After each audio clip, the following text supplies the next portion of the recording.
नमस्कार दोस्तों, स्वागत है आपका आपके अपने यूट्यूब चैनल मन अप स्टोरीज में। दोस्तों, ये कहानी है श्यामली। दोस्तों, कहानी का एक पार्ट अपलोड हो चुका है और आपको नीचे प्लेलिस्ट में उसका लिंक मिल जाएगा। वहां जाकर के आप पहला पार्ट जरूर पढ़िएगा, तभी आपको आगे की कहानी पसंद आएगी। कहानी में आगे बढ़ने से पहले दोस्तों मेरी रिक्वेस्ट है आपसे, मेरा एक और चैनल है मन अप स्टॉक, उस पर जाकर के उसकी वीडियोज़ देखिएगा। पसंद आए तो उसे लाइक शेयर कीजिएगा, चैनल को सब्सक्राइब जरूर कीजिएगा। तो चलिए दोस्तों, बिना किसी देरी के साथ इस वीडियो को शुरू करते हैं। क्या सोचने लगी, चलो। अनु उसका हाथ पकड़कर सीढ़ियों से नीचे आ जाती है। अगले दिन से अभय अनुपमा के साथ उसे भी कॉलेज छोड़ने का जिम्मा उठा लेता है। अनुपमा का कॉलेज पहले आता था और श्यामा का बाद में। तो जब आज वो 15-20 दिन बाद वहां पहुंची तो सब हैरान होकर उसके साथ अभय को देख रहे थे। अभय की पर्सनैलिटी ऐसी थी कि सब मुड़ मुड़ कर उसे देखते थे। ऊंचा कद, उजली रंगत और बहुत ही गंभीर अंदाज लिए वो हर किसी को अपनी ओर आकर्षित करता था। वो उसे वापसी में आने का कहकर चला जाता है। श्यामा गेट से अंदर जाने लगती है तो विशाल को अपनी ओर घूरते पाती है। ये देख वो वहां से तेजी से अपनी कक्षा में जाने लगती है तो वो उसका रास्ता रोककर खड़ा हो जाता है। कौन था वो? किसके साथ आई थी तुम कॉलेज? बोलो। वो लगभग चीखता है। तुम्हें क्या मतलब है मैं किसी के साथ आऊं जाऊं? उसका कलेजा कांप रहा था, पर वह उसके सामने खुद को कमजोर नहीं दिखाना चाहती थी। अपना मुंह बंद करो श्यामा। मैंने तुमसे कई बार कहा है कि तुम सिर्फ मेरी हो, किसी दूसरे की तरफ आंख उठाकर भी मत देखना, वरना उसकी जान ले लूंगा मैं। अपनी हीरोगिरी रखो अपने पास। सबको अपने जैसा समझते हो। वो कौन है तुम्हें क्यों बताऊं? और तुम मेरा पीछा छोड़ दो, वरना प्रिंसिपल सर से शिकायत कर दूंगी, कहकर वो क्लास में तेजी से चली जाती है। वो पीछे से सीटी बजाता हुआ आने लगता है। कॉलेज के ट्रस्टी का बेटा था और एक नंबर का लोफर। वह पिछले साल यहाँ कहीं बाहर से पढ़ने के लिए आया था और उसी की क्लास में था। अपने बेकार दोस्तों के साथ सब लड़कियों को परेशान करना अपना हक समझता था। अभिलाषा उसे पसीने में भीगे देखकर, क्या हुआ तुझे? आ यहाँ बैठ, अपने बेंच पर सीट देती है। उससे कहती है। वो उसकी अकेली सहेली थी जो काफी निडर और तेज थी। डरपोक तो श्यामा भी नहीं थी, पर विशाल की आंखों में जो छिछोरापन और बेशर्मी की झलक दिखती थी उससे वो डर जाया करती थी। वो आज फिर सीटी बजाता आ रहा था। देख श्यामा, तू उसका सामना किया कर, तभी तो तेरे पीछे आना छोड़ेगा। अगर तू ऐसे ही डर कर भागेगी तो तुझे परेशान करता रहेगा। मैं रोज तेरा इंतजार करती थी। कहाँ थी तू इतने दिन? मेरे पापा की मृत्यु हो गई थी, कहते हुए उसकी आंखें आंसुओं से भर जाती हैं और वो माँ के द्वारा निकाले जाने से लेकर अभय के घर में आने तक की बात उसे बताती है। वो उसे ढाढ़स बंधाती है। शिक्षक की कक्षा में आने से दोनों चुप हो जाती हैं। श्यामा को बगल से घूरे जाने का एहसास होता है। वो नजरें उठाकर देखती है तो विशाल को अपनी ओर मुस्कुराते हुए घूरता पाती है। वो दूसरी ओर देखने लगती है। शाम में अभय और अनु उसे लेने आते हैं। वो अभिलाषा को बाय बोल करके उनके साथ चली जाती है। विशाल वही खड़ा उसे गुस्से से देखता है। वो अपने नए घर में सबके दिलों में बस गई थी। मनोरमा देवी उसे रोज पूरे दिन के बारे में पूछती और कोई तकलीफ हो तो बेझिझक बताने को बोलती थी। अनु उसे बहुत बहुत पसंद थी। कभी भी जो उदास होने की कोशिश करती तो माँ को बता देने की धमकी देकर उसे हंसा दिया करती थी। कॉलेज से आकर वो दोनों एक साथ ही बातचीत करती और फिल्में देखा करती थी। वो हर वक्त बकबक करके उसे बिजी किए रहती थी। श्यामा की आदत तो दिन भर कोल्लू के बैल की तरह काम में जुटे रहने की थी, पर यहाँ तो नौकरों की फौज थी। श्यामा जब भी किचन में काम करने जाती तो सब उसे वापस भेज देते थे। फिर भी वह खाली टाइम में कुछ कुछ डिश बनाकर सबको खिलाया करती थी। अभय का भी दोस्ताना रवैया बेहद ही अच्छा था। वो एक दिन अनु और श्यामा को बाजार ले जाकर कपड़े और जरूरत का सामान दिलवा जा लाता था। उसके जख्मों पर मरहम लगाने ही लगा था कि उसकी माँ और भाई आ गए। उस दिन रविवार था। अनु लेट तक सोकर उठती थी तो वो घर के बाहर बगीचे में घूमने आ गई थी। कुछ देर घूमकर झूले पर बैठी झूलते हुए आगे के बारे में ही सोचने लगी थी। अभय अपने कमरे में व्यायाम कर रहा था। खिड़की से उसे उदास बैठे देखकर वहीं से आवाज़ देता है, श्यामा, क्या सोच रही हो? वो चौंक कर ऊपर देखती है और मुस्कुराकर कुछ नहीं कहती है। वो उसे रुकने का इशारा कर तौलिया कंधे पर डालता नीचे आता है। तुम फिर रोने के मूड बना रही हो क्या? वो मुस्कुराकर नहीं में सिर हिला देती है। ट्राउजर और बनियान पहने आते पसीने को तौलिए से पोंछता श्यामा को बड़ा ही प्यारा लग रहा था। एक बार तो उसके दिल में शोर सा उठा, पर वो उसे दबा गई थी।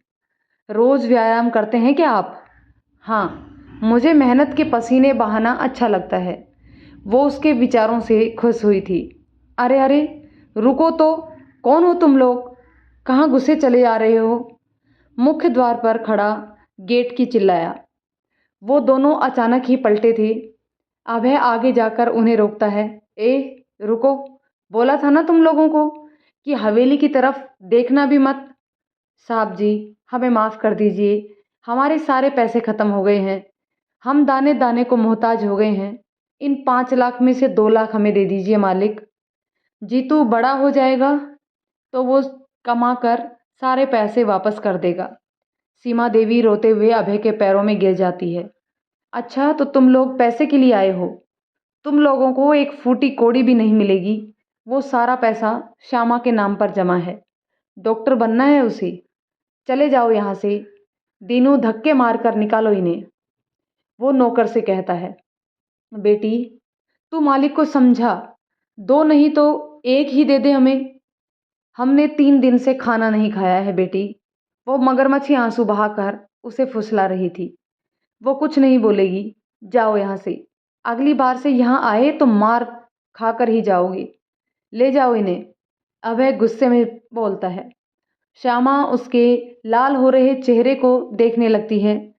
चलो श्यामा, कहकर अंदर चल देता है। वो भी पीछे ही चल देती है। चल, वरना धक्के देकर भगाऊंगा। दीनू 2-4 आदमियों को लेकर आ गया था। श्यामली, और श्यामली, आज तू इस पराये के कारण मुझसे मुंह मोड़कर जा रही है। एक दिन आएगा जब तुझे अपनी गलती का एहसास होगा। सुन रही है तू श्यामली? चिल्लाते हुए वो चली जाती है। श्यामा अपने कमरे में चली जाती है। माँ का बोला पराये शब्द उसके कानों में गूंजने लगता है। वो सोचने लगी, सच ही तो बोली है माँ, ये लोग तो पराये ही हैं। आज मेरे नाम पर 5 लाख रुपए होते हुए भी उन दोनों ने 3 दिन से खाना नहीं खाया है। मेरे अपने तो मेरी माँ और भाई ही हैं। वो सोच लेती है, कल ही सारे पैसे निकाल कर माँ को दे आएगी। डाइनिंग हॉल में बैठे सब नाश्ता कर रहे हैं। अभय उसे ध्यान से देख रहा था। वो बस नाश्ता करने का दिखावा कर रही थी। श्यामा, क्या बात है? कोई प्रॉब्लम है तो मुझसे बेझिझक कहो, पर नाश्ता तो ठीक से करो। वो टोके बिना नहीं रह सका। मैं सोच रही थी छोटे ठाकुर कि आज माँ पैसे मांग रही थी। उन दोनों ने कई दिनों से खाना नहीं खाया है। आखिर जैसी भी हैं, मेरी माँ ही है ना। आप कुछ पैसे उन्हें दे दीजिए। छोटे ठाकुर, यहाँ मैं रंग बिरंगे भोजन करती हूँ और वो लोग दाने दाने को मोहताज हो गए हैं। ठीक नहीं है। वो उदास सी बोली। अनु और मनोरमा जी को इस बारे में कुछ पता नहीं था, इसलिए वो दोनों श्यामा का मुंह देखने लगी। देखो श्यामा, वो लोग जानते हैं कि तुम कितनी भोली हो। उनके दुख की बात सुनकर तुमसे रहा नहीं जाएगा और तू पैसे दे देगी। वैसे तुम उनसे कब मिली थी? मनोरमा जी पूछती हैं। आज सुबह वो दोनों आए थे माँ। उनकी हालत बहुत ही खराब थी। वो दोनों मुझे घर से और खुद से दूर किए दिए हैं, पर मैं उन्हें अपना मानती हूँ। मैं उन्हें इस स्थिति में नहीं देख सकती, कहकर वो रोने लगती है। तुम रोना बंद करो। चलो तुम दोनों तैयार हो जाओ। आज हम लोग घूमने चलेंगे। मैं कुछ सोचता हूँ। चलो उठो। अभय श्यामा और अनु से कहता है। माँ, आप भी चलिए। नहीं बेटा, मेरे जोड़ों का दर्द मुझे घूमने से रोकता है। तुम लोग जाओ और घूम आओ। मैं जाकर आराम करती हूँ। मनोरमा जी कहकर उठती हैं। अभय उनके साथ ही चला जाता है। अभय, श्यामा तो उन दोनों के बातों में आ गई है। अब क्या करेगा तू बेटा? मैं बिल्कुल नहीं चाहती कि श्यामा कोई भी गलत फैसला ले। वो पैसे उसकी पढ़ाई के लिए सुमेर जी ने अपना खून पसीना बहाकर जमा किए हैं। वो श्यामा को बहकावे में आया देख चिंतित थी। माँ, आप बिल्कुल चिंता मत कीजिए, मैं हूं ना, सब ठीक कर दूंगा। आप आराम कीजिए, कोई दिक्कत हो तो मुझे फ़ोन कर दीजिएगा, और नहीं तो दीनू से कहिएगा, मैं जल्दी ही आ जाऊंगा। अभय उन्हें बिस्तर पर लेटा देता है। हुर्रे, घूमने जाएंगे। चल श्यामा, आज तुझे मैं तैयार करती हूँ।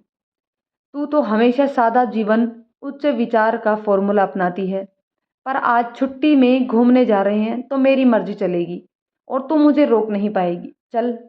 अनु बहुत उत्साहित थी। आज बहुत दिनों बाद वो लोग घूमने जा रहे थे। अनु, मेरा दिल नहीं करता कहीं भी जाने का। तू और छोटे ठाकुर चले जाओ, मैं माँ के पास रहूंगी। वो अभय के पैसों के बारे में कोई जवाब नहीं देने से दुखी थी। क्यों नहीं जाओगी तुम? यहाँ सब मेरी बात मानते हैं, समझी? जाकर तैयार हो, मुझे कुछ नहीं सुनना।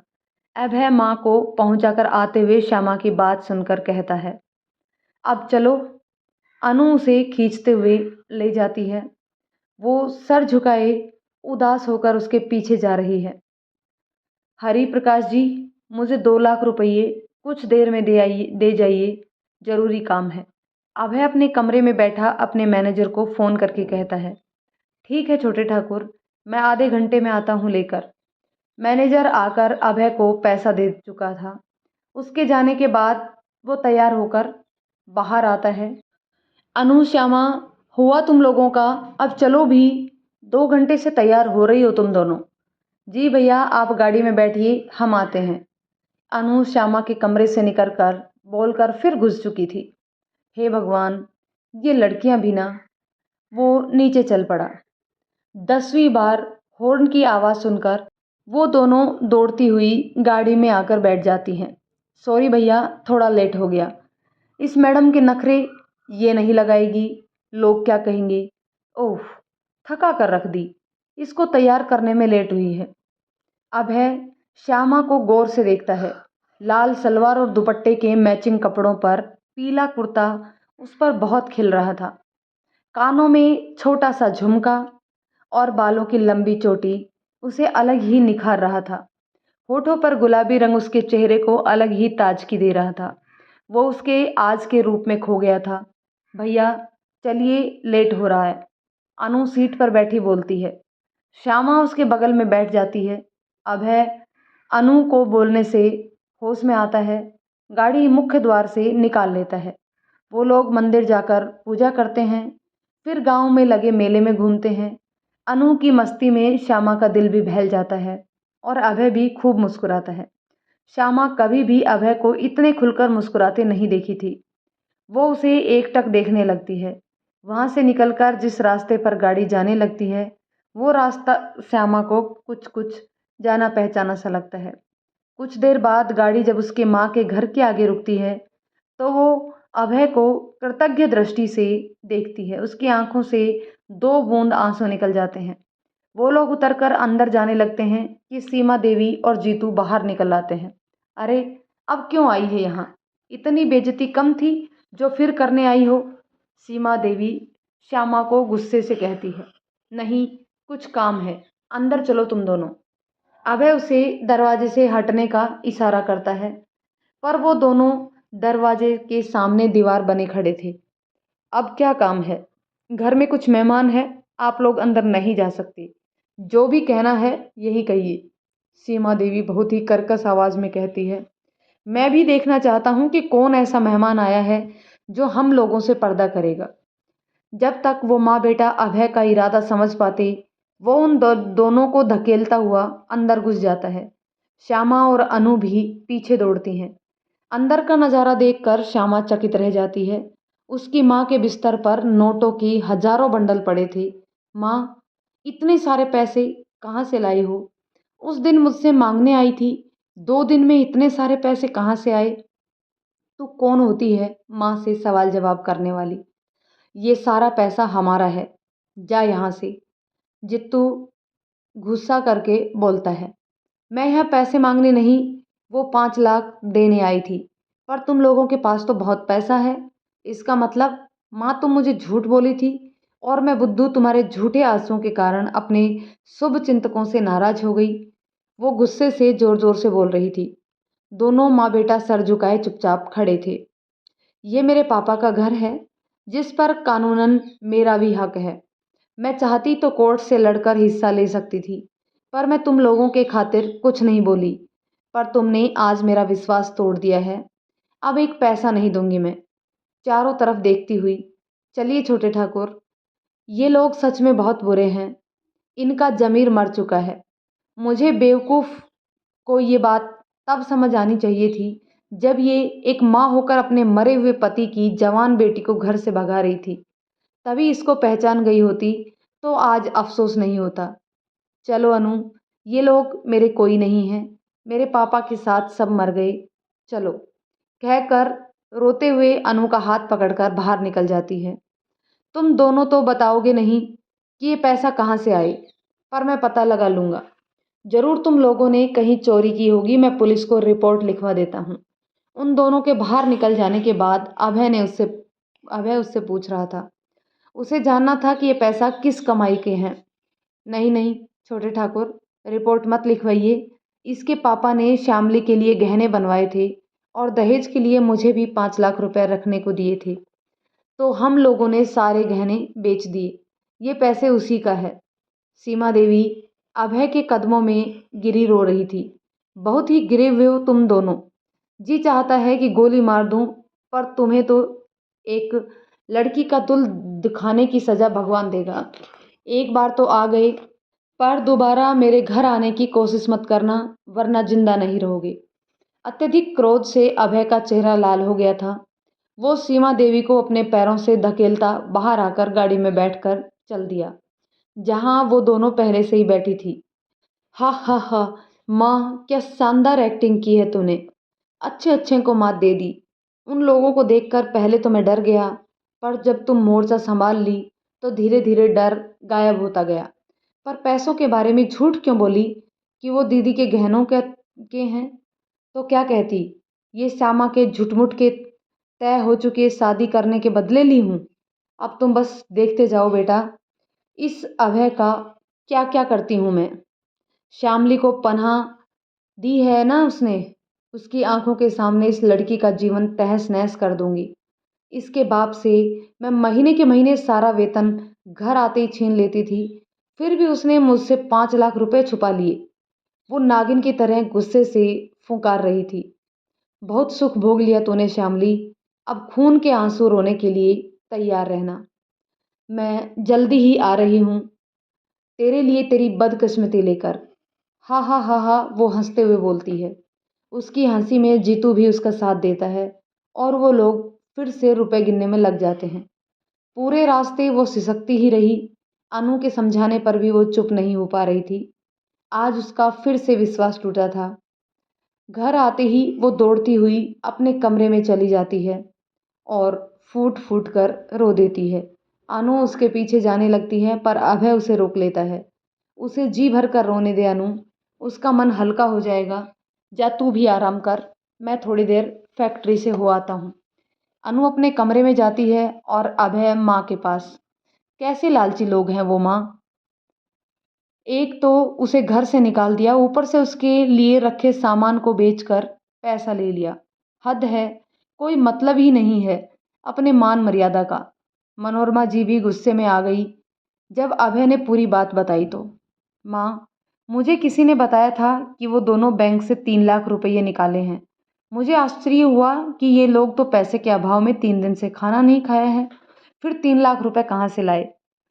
मैं अगर श्यामा को सच्चाई बताता तो वो शायद नहीं मानती, इसलिए मैंने घूमने के बहाने उन दोनों को सच्चाई दिखा दी। अब वो कभी भी उन लोगों पर विश्वास कर अपनी ज़िंदगी खराब नहीं करना चाहेगी। अभय धीरे धीरे पूरी बात बताता है। अपने आपने मेरी आंखें खोलकर बहुत ही अच्छा किया छोटे ठाकुर, वरना खुद से नज़रें नहीं मिला पाती मैं। मुझे लग रहा था उन पैसों पर उन दोनों का भी हक है, पर आज सच्चाई समझ में आ गई। आपका बहुत बहुत धन्यवाद छोटे ठाकुर कि मेरी आंखों पर लगा पर्दा उठा दिए। श्यामा अभय को धन्यवाद आई थी। जहाँ माँ बेटे की बातचीत की आवाज़ सुनकर वो बाहर से ही सुनने लगी। कोई बात नहीं श्यामा, हो जाता है कभी कभी ऐसा, हम सही गलत में फ़र्क महसूस नहीं कर पाते। अब आशा करता हूँ तुम इन सब बातों से निकलकर अपनी पढ़ाई पर पूरा ध्यान दोगी। वो मुस्कुराकर उसका सर सहला देता है। अच्छा माँ, मैं थोड़ी देर में फैक्ट्री होकर आता हूँ, जल्दी ही आऊँगा। वो चला जाता है। दोस्तों, इस कहानी के इस पार्ट को हम यहीं पे ख़त्म करते हैं। मिलते हैं एक और पार्ट में। तब तक दोस्तों कमेंट करके बताइएगा ये कहानी आपको कैसी लगी। यदि कहानी पसंद आई हो तो इसे लाइक शेयर करें, और यदि चैनल पर नए हैं तो प्लीज़ चैनल को सब्सक्राइब ज़रूर कर लें। धन्यवाद दोस्तों।